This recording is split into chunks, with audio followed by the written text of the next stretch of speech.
జై వీరబ్రహ్మ జై గోవిందమాంబ జై. నేను మీ కృష్ణమాచార్య శ్రీ బ్రహ్మపదం. 2024 సంవత్సరం ఆగస్టు మాసం వృషభ రాశి వారి యొక్క రాశిఫలం. శివాయ బ్రహ్మణి నమః.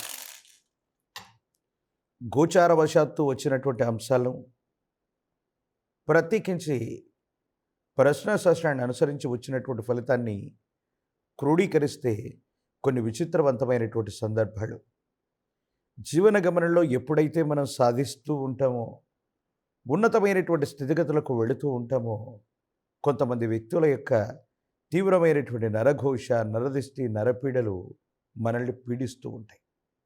సమాజంలో మీ యొక్క స్థాయి పెరుగుతుంది.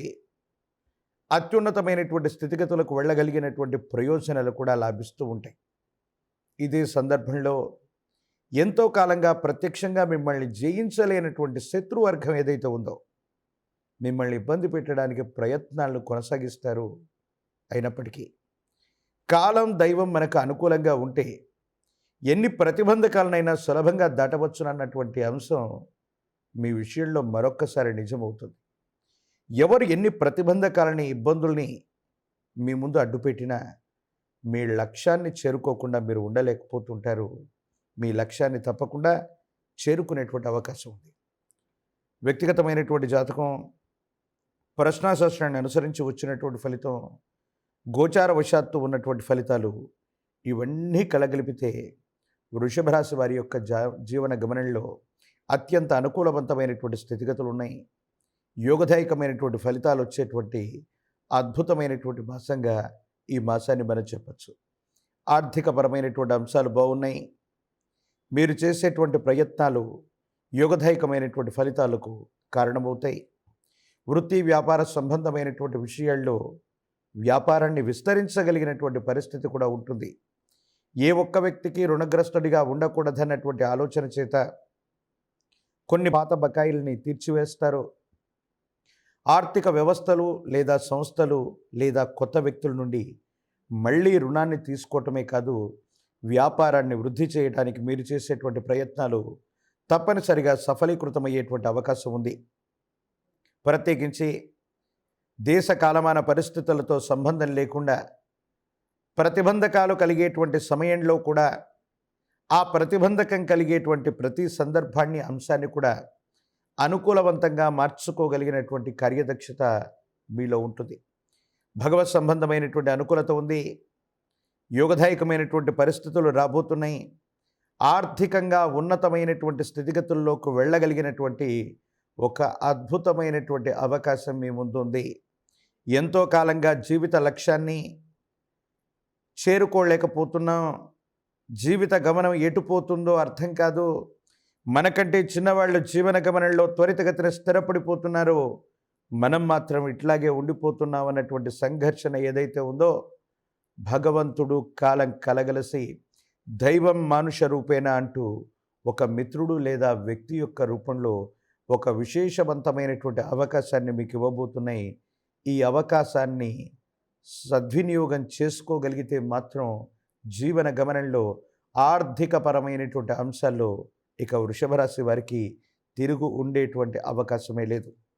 ప్రత్యేకించి ఆరోగ్యపరమైనటువంటి అంశాల్లో ఎంతో కాలంగా మీరు పడుతున్నటువంటి ఇబ్బందులు, సమస్యలు, ప్రతిబంధకాలు, విరామం, విశ్రాంతి లేకపోవటం, శరీరంలో ఉన్నటువంటి చిన్న చిన్న ఆరోగ్యపరమైనటువంటి అంశాల పట్ల ఏమాత్రం శ్రద్ధ చూపెట్టకపోవటం, ఇవి కొన్ని ఇబ్బందులకు కారణమై ఉంటాయి.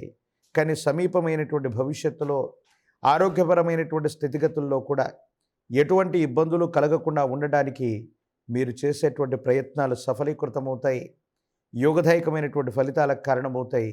ఇబ్బందులు, సమస్యలు, ప్రతిబంధకాలు తొలగిపోయి ఆరోగ్యపరమైనటువంటి అంశాల్లో కూడా యోగదాయకమైనటువంటి మార్పులు మొదలవబోతున్నాయి.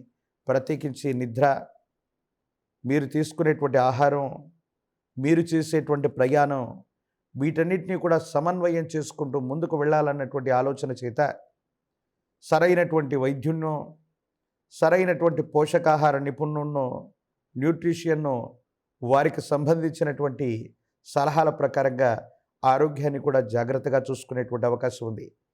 ఇన్ని పరిస్థితులు ఉన్నాయి. ఇన్ని అనుకూలవంతమైనటువంటి స్థితిగతులు ఉన్నాయి. కానీ మనం చెప్తూ ఉన్నట్టుగా నరఘోష, నరదిష్టి, నరపీడలు కూడా అధికంగానే ఉన్నాయి. ఒక వ్యక్తికి సంబంధించినటువంటి మీ దైనందిన జీవితంలో మీరు బాగా అభిమానించే ఒక మిత్రులు లేదా మిత్రురాలు, ఒక స్త్రీ లేదా పురుషుడు, వీరికి సంబంధించినటువంటి పరిచయం అవ్వచ్చు, వారితో ఉన్నటువంటి సత్సంబంధాలు అవ్వచ్చు, కొన్ని అభిప్రాయ భేదాలకి కారణమయ్యేటువంటి అవకాశం ఉంది. అర్థం చేసుకునేటువంటి సందర్భంలో ఒకరినొకరు అపార్థం చేసుకునేటువంటి పరిస్థితుల దృష్ట్యా ఇద్దరి మధ్య అభిప్రాయ భేదాలు ఏర్పడి మానసికమైనటువంటి సంఘర్షణ పొందేటువంటి అవకాశం ఉంది. ప్రత్యేకించి కుటుంబ జీవితాన్ని ఎక్కువగా మీరు ఈ మాసంలో కోరుకుంటారు. భార్య, భర్త, కుటుంబం, జీవితం, వారికి సంబంధించినటువంటి కార్యాచరణల గురించి ఎక్కువగా ఆలోచిస్తారు. దూర ప్రాంత ప్రయాణాలు, వ్యాపార సంబంధమైనటువంటి స్థితిగతులను కూడా పక్కన పెట్టి కుటుంబం కోసం, కుటుంబ వ్యవస్థ కోసం ఎక్కువగా ఆలోచిస్తూ వాళ్ళకు సంబంధించినటువంటి స్థితిగతులన్నింటినీ కూడా పూర్తి చేసేటువంటి ప్రయత్నాన్ని కూడా తప్పకుండా చేస్తారు. ఒక స్థిర చరాస్తికి సంబంధించిన అమ్మకం, కొనుగోలు అవ్వచ్చు, తాకట్టవచ్చు. ఇది అదృష్టకరమైనటువంటి పరిణామానికి కారణమవుతుంది. నూతనమైనటువంటి వస్తువుల్ని కొనుగోలు చేస్తారు. బంగారు ఆభరణాలని మళ్ళీ కొనుగోలు చేయాలన్నటువంటి ప్రయత్నం ఏదైతే ఉందో సఫలీకృతం అవుతుంది. మీరు ముందుండి ఒక ముఖ్యమైనటువంటి శుభకార్యానికి నాంది ప్రస్తావన పలికేటువంటి అవకాశాలు కూడా ఉన్నాయి. సమాజంలో మీ యొక్క కీర్తి ప్రతిష్టలు పెరుగుతూ ఉన్నటువంటి సందర్భంలోనే కొంతమంది వ్యక్తులు చేసేటువంటి ప్రయత్నాలు అవ్వచ్చు, కొంతమంది వ్యక్తులు మీ మీద దుష్ప్రచారం చేసేటువంటి స్థితిగతుల్లో ఏర్పడుతున్నటువంటి మార్పులు అవ్వచ్చు. వీటి నుండి బయటపడగలిగినటువంటి స్థితిగతులు కూడా ఉన్నాయి. మహాకాలభైరవ రక్షని మెడలో ధరింపజేసుకోండి. యోగదాయకమైనటువంటి స్థితిగతుల్లో మీ భవిష్యత్తు ఉండేటువంటి అవకాశం ఉంది. ఈ రాశిలో ఉన్నటువంటి రాజకీయ నాయకులకి యోగదాయకమైనటువంటి పదవులు లభిస్తాయి. ఉన్నతమైనటువంటి స్థితిగతుల్లోకి వెళ్ళగలుగుతారు. అనుకూలవంతమైనటువంటి ప్రయోజనాల్ని తప్పకుండా పొందేటువంటి అవకాశం కూడా కనబడుతూ ఉంది. వివాహం కాని వారికి యోగదాయకమైనటువంటి సంబంధ బాంధవ్యాలు కుదిరేటువంటి అవకాశం ఉంది. కళ్యాణం జరుగుతుంది. యోగదాయకమైనటువంటి స్థితిగతుల్లో భవిష్యత్తు కూడా ఉండబోతుంది. పోటీ పరీక్షలు రాస్తున్నటువంటి విద్యార్థులు అవ్వచ్చు, నిరుద్యోగులకి యోగదాయకమైనటువంటి కాలం. ఉన్నతమైనటువంటి ఉత్తీర్ణతా శాతాన్ని తప్పకుండా పొందేటువంటి అవకాశం ఉంది. పోటీ పరీక్షల ద్వారా వృత్తి, ఉద్యోగాన్ని సాధించగలిగినటువంటి స్థితిగతులు కూడా తప్పకుండా కనిపిస్తున్నాయి. లక్ష్మీదేవిని, మహాశ్రీచక్ర మేరువుని ఎంత విశేషంగా పూజిస్తే జాతకంలోని అదృష్టకరమైనటువంటి ఫలితాలు అంత గొప్పగా పెంపొందించేటువంటి అవకాశం ఉంది. శుక్రవారం పూట విశేషవంతమైనటువంటి మహాలక్ష్మి అమ్మవారు, గజమహాలక్ష్మి అమ్మవారి యొక్క చిత్రపటాన్ని ఉంచి ప్రతి శుక్రవారం పూట కూడా ఒక్క దానిమ్మ పుష్పం లేదా దానిమ్మ ఫలం అమ్మవారికి నివేదన చేస్తూ విశేషవంతంగా అమ్మవారిని గనక ఉపాసన చేసిన ప్రతి శుక్రవారం పూట కూడా అమ్మవారిని పూజిస్తూ ఉన్న జాతకంలోని సమస్తమైనటువంటి దుర్యోగాలు తొలగిపోతాయి. భగవత్ సంబంధమైనటువంటి అనుగ్రహం చేత వృషభ రాశి జాతకులు మరిన్ని యోగదాయకమైనటువంటి ఫలితాలు పొందగలిగినటువంటి స్థితిగతులు కనపడుతున్నాయి.